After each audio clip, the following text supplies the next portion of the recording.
Hello friends, welcome back to the new video guys. In this video guys, we are going to talk about guys Infinix phone setting guys. In this video guys, I will show you guys how to change hotspot password in our Infinix phone.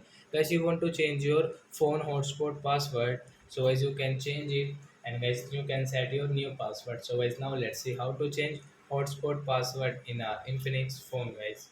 So first of all guys, we will have to on our phone settings. So guys, we will on it. Then guys, we will scroll and guys click on your hotspot and setting. Then guys you can see your hotspot settings. So guys tap here, and guys you can see your password. So guys tap here to change this password. So guys we will change it. So guys we will change into like 98765432 example for guys, and okay. And guys, first of all guys, you will have to click here, otherwise guys your password will not change. So tap here. Then guys you can see guys your hotspot password has changed. So I hope friends you have understood how to change hotspot password in our Infinix phone. So that's it guys. Thanks for watching. So guys, now we will go to the next video guys with new topic. Before going guys, please go and like my video, subscribe my channel. Bye bye friends.